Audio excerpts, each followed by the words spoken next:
Hey everybody, welcome to BrickVault. My name's Jack. Today is a Sunday top 10 MOCs of the week episode. This is where basically I go around the internet and find my top 10 favorite MOCs that I saw people building throughout the week. And as always, if you stick around to the end of the episode, you guys, the fans, have been submitting MOCs to us throughout this last week, and I show all those off at the end of the episode. So if you want to submit your own fan MOC creations, you can check out the email in the description below. That's the proper place to send your pictures. And let's just jump right into the top 10. So this would be number 10 on the list. The first build is a builder that we have not featured before on this list. McCoy has this nice small build called Spaceport Sphaera-Petram. The idea behind this build is that the builder had to use a Lowell sphere and create a MOC from that, so it looks like a hollowed out asteroid that seems to be a rest stop for interstellar travel. So we have some wonderful designs for micro-size buildings. And my personal favorite little details that this guy has included is the Millennium Falcon on the tarmac, and it looks like even our futuristic space vessels are still using the Lego Octane fuel. Now let's jump on to builds number 9. It's very small. I just like this a lot. This is basically something that I really wish was coming in the next wave of BrickHeadz sets. The title is Cyke and Wolverine, but of course that is Cyclops and Wolverine in BrickHeadz form. The builder is Rein Dionisio, and not only are these BrickHeadz characters that I really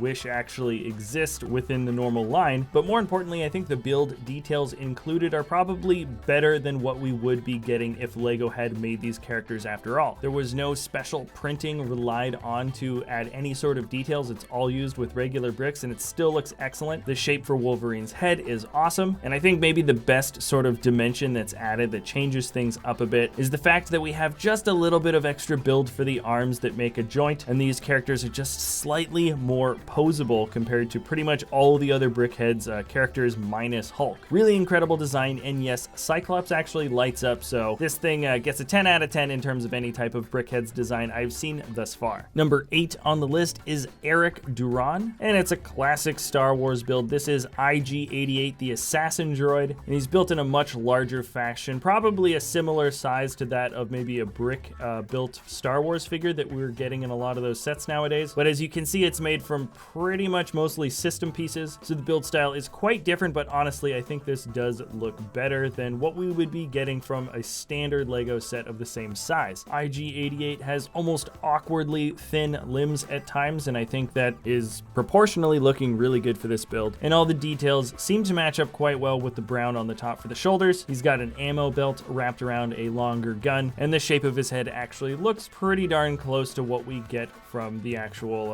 IG-88 assassin droid from the movie. Moving down to number 7 on the list, this is a micro build simply titled Mordor by Milan Sekiz. And here we have the 3 most recognizable parts of Mordor built into micro scale. That is Mount Doom in the back, of course Sauron's tower with the evil eye at the top is the minifig head, and then those giant gates in the front. All 3 of these builds are built into just a basic gray stand at the bottom. There isn't a lot of other terrain built up around these 3 structures. It's kind of just a nice little fun showcase of what you can build at this style, but together these are very recognizable, and personally I just think Sauron's tower and the evil eye at the top is just an awesome little build. I really like that one. Now moving down to number 5, there's 2 different builds by the same builder. This is by Pino. First one titled simply as Chopper, and the second one titled as Spaceship. Taking a look at Chopper, this is made of a good combination between system pieces, and then there's definitely some Technic as well, but what we have is probably one of the best shapes for a larger motorcycle build that I've seen. I'm a big fan of the Lego motorcycles, and this Chopper just looks awesome. I also like that it was made in sort of a nougaty brown color combination as well. Not that common, and it looks pretty good. The second and, well, slightly more recent build from this same guy, Spaceship, is just a really unique set of builds here. Nothing is symmetrical on this thing, I don't think at least, and we have a nice combination of sort of jutting out arms, those awesome dark gray pieces used as support structures, which I think help keep the ship sort of together and maybe even offer some support for astronauts that are moving around on the outside of the ship during zero grav. And the only bit of detailing that we get about the ship from the builder is that it specializes in expensive cargo. I love the cargo bay door that's sitting out in the front, and there's just a lot of details to notice here, and there's something always refreshing about finding a spaceship that doesn't look like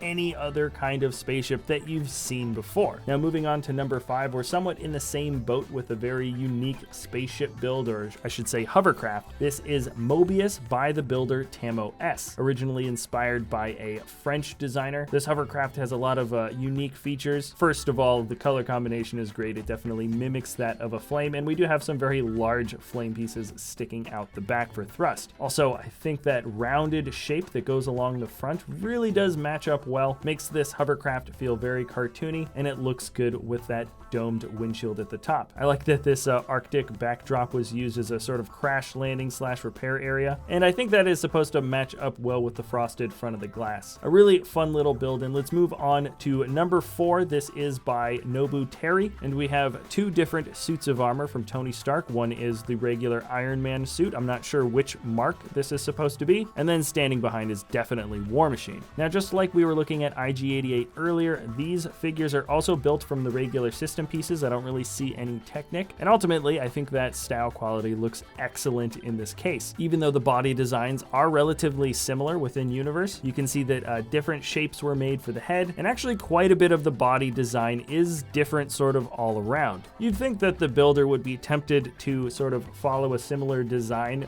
going between the 2 different color combinations and calling it a day, but that's not the way this designer rolls, and it definitely pays off. These look awesome. They have great dynamic stance, and so far a lot of the builds I've been showing have been relatively small, but let's move on to something quite a bit larger. This is a rather large slice of life showing the Taiping Lake Gardens in Malaysia, and this original design was created by Wen Ye Ning. Having been here myself, I think the atmosphere is really captured quite well. My personal favorite aspects are the overhanging trees. Even the checkerboarded curb is there. We also have that dynamic of sort of the see-through tiles that show the different depth of water underneath by using different color plates. And then there's that wonderful little walking path in the center surrounded by smaller palm trees. This sort of marks off a really great juxtaposition between the hustle and bustle of city life and then some wonderful, serene, and pristine lake gardens just on the other side. Now, once again, we're going to increase in size. This number 2 build is a giant space collaboration between 7 different builders, and I gotta say, this sort of modernized version of the classic space theme just keeps on getting undertook by really talented people. In this latest iteration, with so many people working together making such a massive MOC, has, in my opinion, set the bar just a little bit higher now. You don't just have wonderful builds for original vehicles or a unique rocky alien landscape or just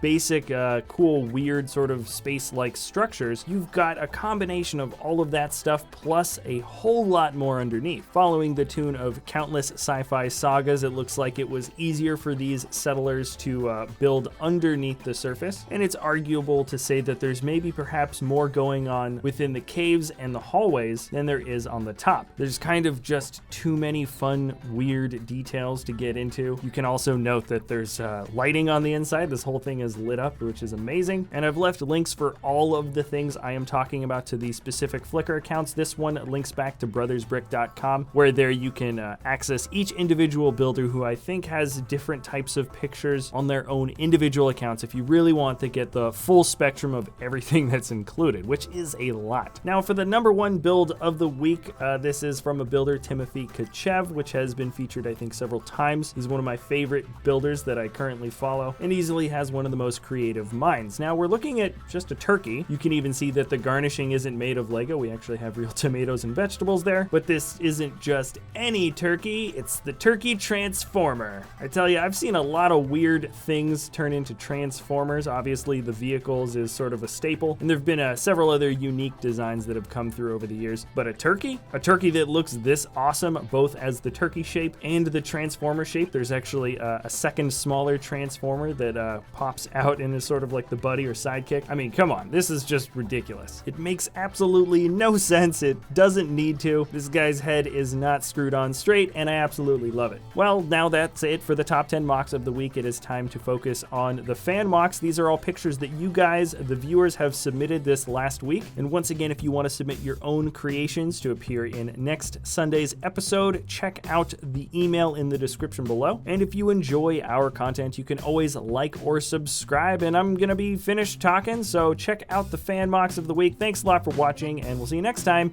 at BrickVault.